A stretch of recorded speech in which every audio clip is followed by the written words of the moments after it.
حبايب قلبي عاملين ايه؟ يا رب تكونوا بخير. لو اول مره تشوفوا قناتي ما تنسوش الاشتراك في القناه وتفعلوا زرار الجرس علشان يوصل لكم كل فيديوهاتي الجديده. وكمان يا ريت لو الفيديو عجبكم تعملوا لايك للفيديو. النهارده هنعمل مع بعض قراءه. هنشوف حبيبك اللي بيجرحك وبيتجاهلك ودايما صامت معاك. هنشوف ايه اللي ورا سكوته ورا صمته ده، ليه بيقسى عليك؟ هل انت شخص مهم بالنسبه له، ولا انت عايش في وهمه انت بالنسبه له ولا حاجه ولا حاسس بيك؟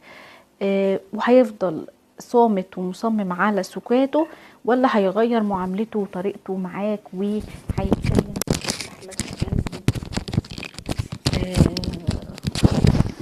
هيفتح لك قلبه وعقله. تمام، هنشوف مع بعض كده. بسم الله.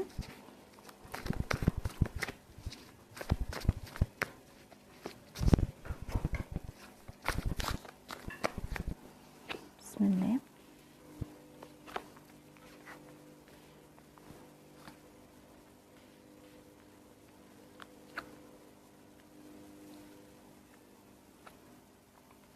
اوكي ماشي، هنبتدي مع بعض حبايبي. بسم الله، هنبتدي مع بعض. طيب، بداية كده انا شايفة ان الشخص ده تعبان، شايفاه بيدور على الراحة، نفسه يرتاح لان هو في تعب شديد جدا، شايل حمل كبير جدا. كمان في ناس حواليه شايلينه احمال، مش شايل هم هو لوحده او حمله هو لوحده، لا، شايل احمال ناس كمان قريبة منه او مقربة منه. فزي ما قلت لك هو بيدور على الامان او بيدور على الراحة، او عايز ياخد بريك او عايز ياخد اجازة او بيدور على الهدوء، عايز يغير من حياته، لانه كمان في اهداف هو عايز يوصل لها، في هدف هو حاطه قدامه عايز يوصل له، في حلم هو بيحلمه، في حاجة هو بيخطط لها. فعلشان كده عايز يصفي ذهنه، عايز ياخد بريك، عايز ياخد وقت مع نفسه علشان يقدر ان هو يواصل ويوصل للي هو عايزه ويوصل للشيء اللي نفسه فيه. تمام، فعلشان كده زي ما قلت لك شايفاه ان هو عايز ياخد هدنه او بريك. كمان شايفاه محتار جدا، عنده حيره شديده جدا، مذبذب، مش قادر ياخد قرار. شايفاكم بعيد عن بعض، منفصلين او في خصام.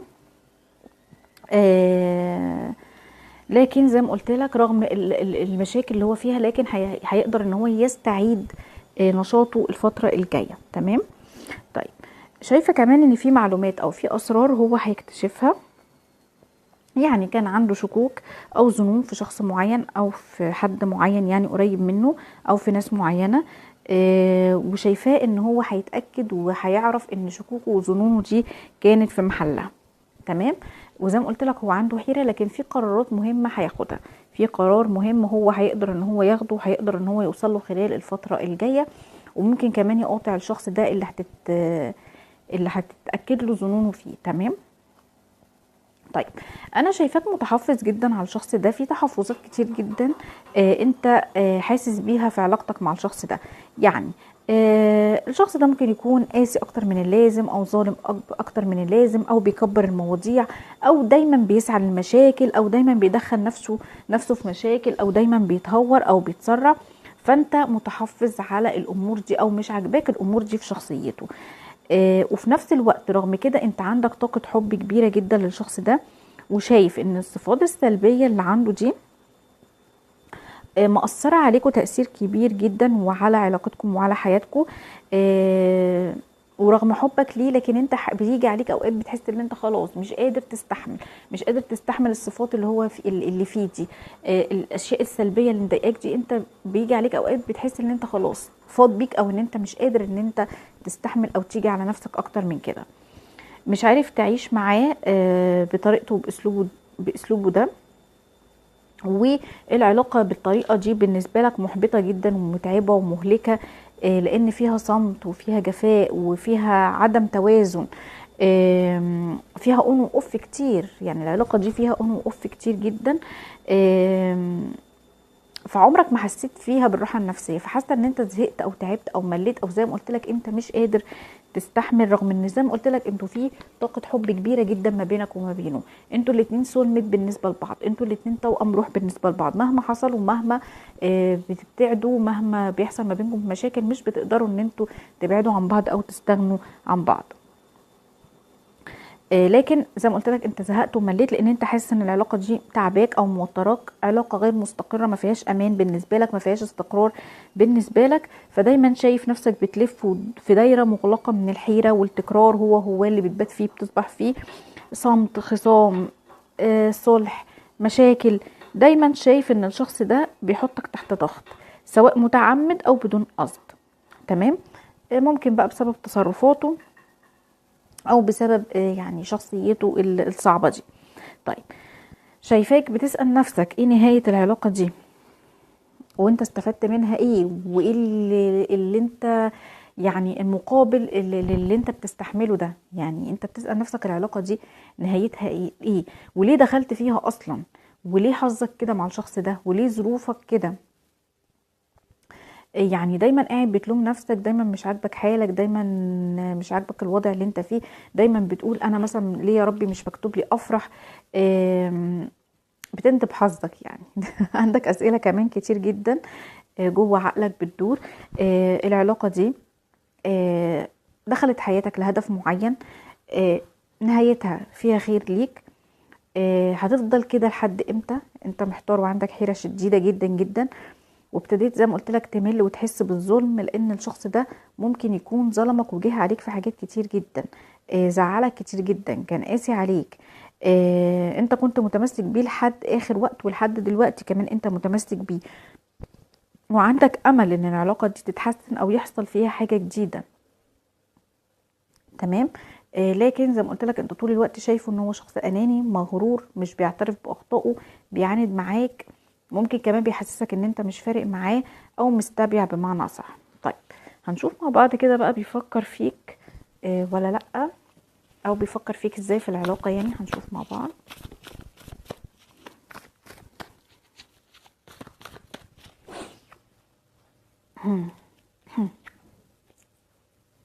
طيب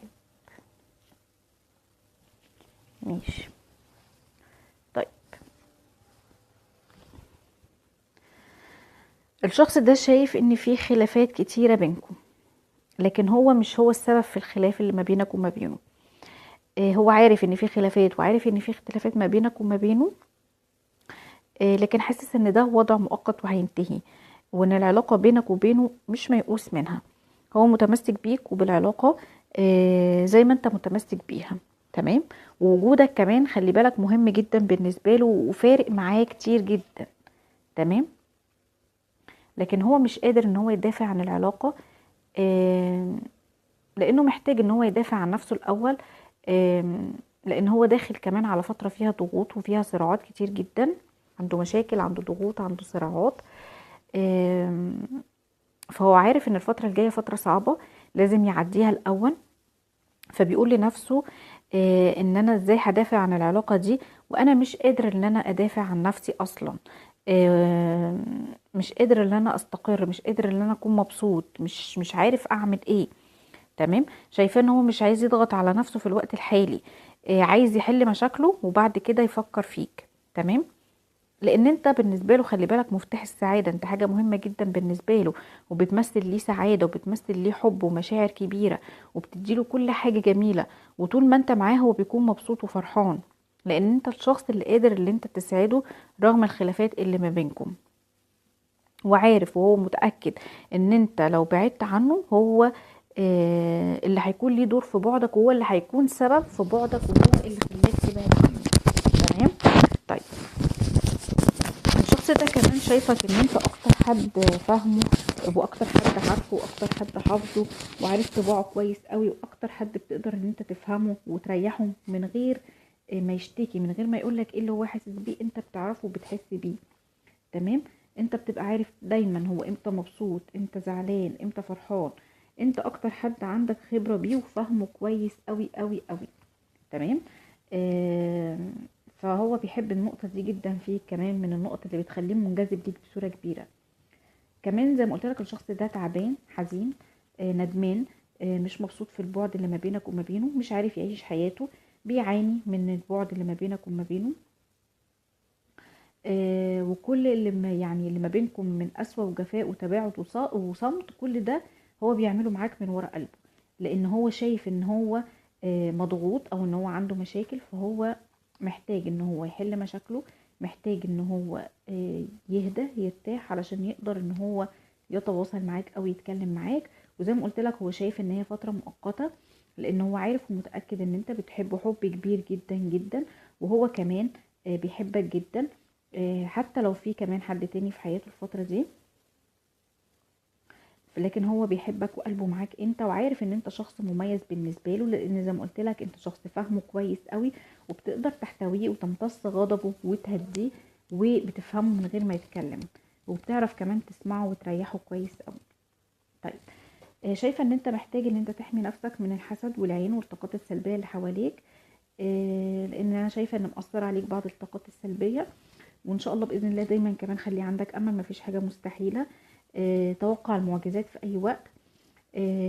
واي حاجه انت يئست منها او نسيتها او قلت خلاص الامر ده مش هيحصل او الامر ده مستحيل يحصل، خلي بالك، لان ده ممكن يكون الشيء اللي ممكن يحصل، لان انا شايفه ان في انقلابات جذريه في حياتك الفتره الجايه.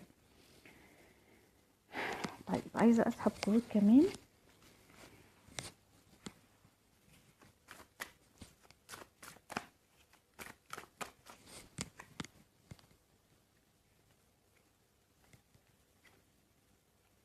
الطاقات السلبيه حواليك كتير جدا جدا. طيب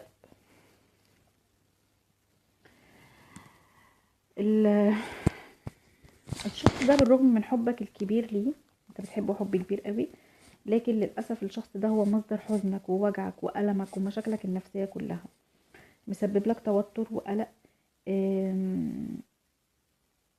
شايف ان انت بتديله حب وهو بيديلك عذاب وحزن وألم وتوتر وتعب، يعني علاقة متعبة قوي بالنسبة لك.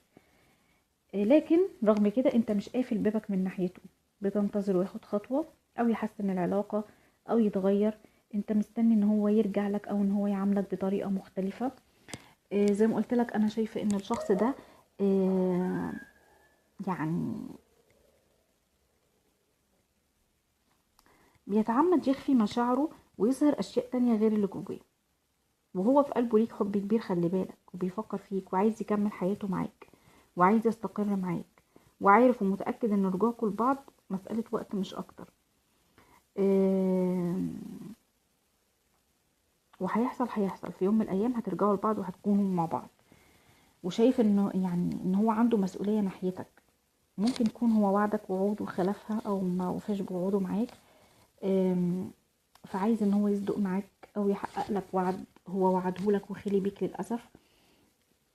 لكن هو زي ما قلت لك شايف نفسه دلوقتي ان هو مقيد ومتكتف، وضعه مش مستقر علشان يتواصل معاك، لكن مجرد ما هيخرج من الطاقات دي هيتواصل معاك، لان هو عارف ومتأكد ان هو عايز يكمل معاك.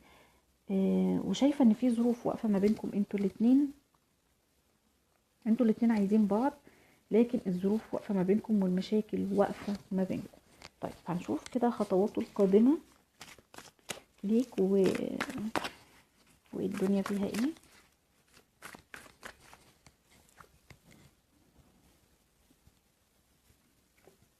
اوكي ماشي. طيب زي ما قلت لك انا شايفاه ان هو بيفكر فيك، شايفه ان في حب كبير ما بينكم. هو حاسس باهميتك في حياته، بصرف النظر عن اي حاجه ما بينكم حاصله دلوقتي. انت ليك مكانه في قلبه، شايفاه ان هو هياخد خطوه ناحيتك، هيعمل حاجه علشانك. لكن يعني الامر لسه شويه مؤجل شويه، لما الظروف اللي عنده تتحسن او اوضاعه تتحسن. لكن ان شاء الله باذن الله هتنتصروا على العقبات، وان شاء الله باذن الله هيكون في رجوع، وهيكون في بينكم حب كبير جدا، وهيكون في شغف ما بينكم، وشايفه ان في مفاجاه هتحصل ما بينك وما بينه، او في حاجه كده انت مش متوقعها او مش متخيلها هتحصل. زي ما قلت لك شايفه في بدايه القراءه ان في انقلاب جذري في حياتك الفتره الجايه، فان شاء الله باذن الله يا رب خير. توقعوا دايما الافضل واستنوا الافضل، وان شاء الله باذن الله ربنا يجمع ما بين كل قلبين بيحبوا بعض في الخير. حبايب قلبي، اتمنى يا رب يكون قدرت افيدكم. يا ريت لو الفيديو عجبكم ما تنسونيش في لايك وشير وكومنت حلو، وباي باي.